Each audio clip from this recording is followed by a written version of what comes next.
Alex Bowman was already in last place, 3 races into 2026. Then March 1st changed everything. During the race in Austin, he got so sick he pulled himself out of the car. The 2026 NASCAR season had not been kind to Alex Bowman. After a string of bad luck to start the year, Bowman was sliding down the standings. He was clinging to the top 30, but did not finish. DNF at COTA was going to bury his playoff hopes. That alone was bad news. But what came next was worse. March 1st, 2026, Austin, Texas. Bowman was driving the number 48 Chevrolet for Hendrick Motorsports at the Circuit of the Americas. The race was the Duramax Grand Prix. 40 cars were battling on a road course that Bowman knew well. He had raced there before. He knew the track. But on this Sunday, nothing went right. Early in the race, a penalty hit the number 48 team, an uncontrolled tire violation, the kind of mistake that sets you back before you even get rolling. Bowman was out of contention. His car was running in the back of the pack, but that was not the worst part. As the laps ticked away, something happened to Bowman inside the car. He started feeling sick, not just a little off, bad. His condition got worse and worse as the race went on. The track was hot. The sun was beating down. Temperatures in Austin were climbing into the mid-80s, 81 to 85 degrees. Sweat was pouring. His body was telling him something was wrong.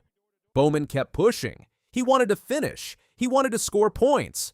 But with 25 laps remaining, he hit the wall. Not literally. Mentally. He could not do this anymore. He got on the team radio. His message was simple and honest. "Buddy, I don't know if I'm going to make it." That sentence said it all.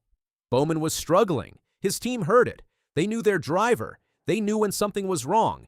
They made the call. This was Bowman's health. This was his body telling him to stop. The team left the decision to him. Bowman made the choice that shocked everyone. He pulled himself out of the car. At lap 70 of 95, the number 48 car went to the garage. This was not a pit stop. This was a full driver change. Justin Allgaier or Anthony Alfredo was on standby. In the world of elite racing, Hendrick always has a super sub ready, but seeing a driver change mid-race at a road course is a logistical nightmare. Snyder had been working for Fox Sports as a pit spotter. He was on the pit box watching the race. Hendrick Motorsports asked him if he could drive. Could he finish the race in Bowman's car? Snyder said yes. Within minutes, he was suited up. He was in the number 48. The new driver of the Hendrick car was a guy who was not even supposed to be in a Cup Series race that day. Snyder took over and finished the race. He came home 36th. That scored just 1 point. 1 point for Bowman and for the number 48 team. Still, Bowman was credited as the starter. The race result went on his record.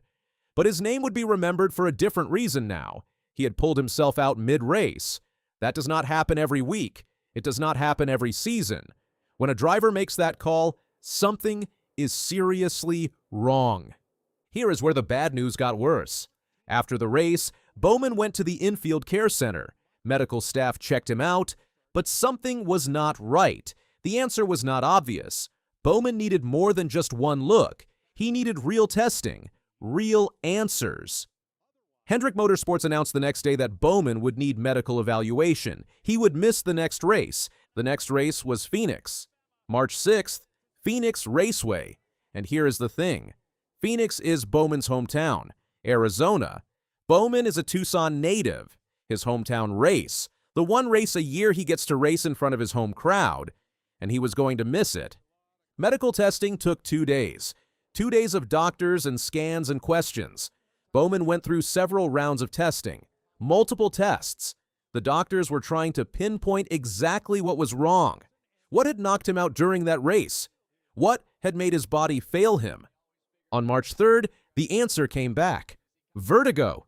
Vertigo is an inner ear issue. It makes you dizzy. It makes you lose your balance. It makes you feel like the world is spinning even when you are standing still. Inside a race car doing 200 miles per hour, vertigo would feel like a nightmare. It would explain why Bowman got sick. It would explain why he could not finish. But here is what really mattered.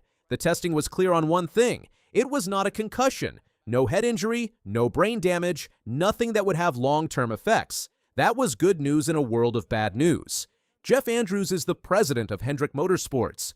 3 days after Austin, he went on Sirius XM NASCAR radio to talk about Bowman.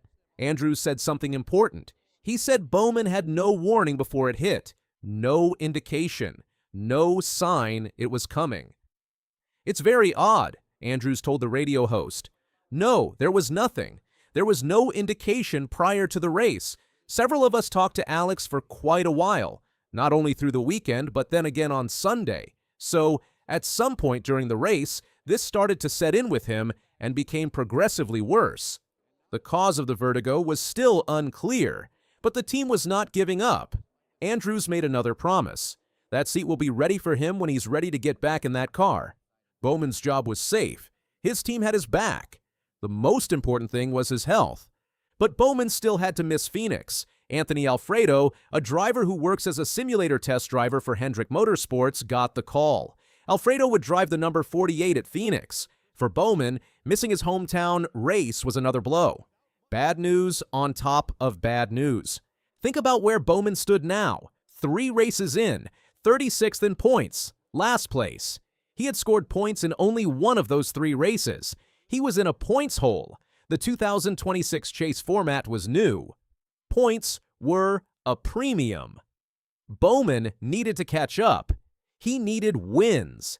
He needed consistency. And now he had to recover from a medical issue that had knocked him out of racing. This fits into a bigger pattern for Bowman. Injuries have haunted his career. In 2022, Bowman missed 5 races with a concussion. 5 races gone. In 2023, he suffered a broken back. He missed 3 more races. Now in 2026, just 3 races in, another health crisis. His body keeps fighting him. But here's what fans should remember. Bowman is an 8-time NASCAR Cup Series winner. His last win came on the Chicago Street Course in July 2024. He is not some back-of-the-pack driver. He is a winner. He is a Hendrick driver. He has speed. His team believes in him. His team supports him. The question now is simple. How long will the vertigo last? When can Bowman get back in the car? Will he be okay to race? Those answers were not clear yet. The testing was done. The diagnosis was made, but the timeline for his return was unknown. Bowman had to work with doctors. He had to get better. He had to find the cause. Because if he came back too soon and the vertigo hit again, that could be dangerous. That could end his season. So fans were right to be worried. Alex Bowman just got more bad news, and nobody knew when the next update would come.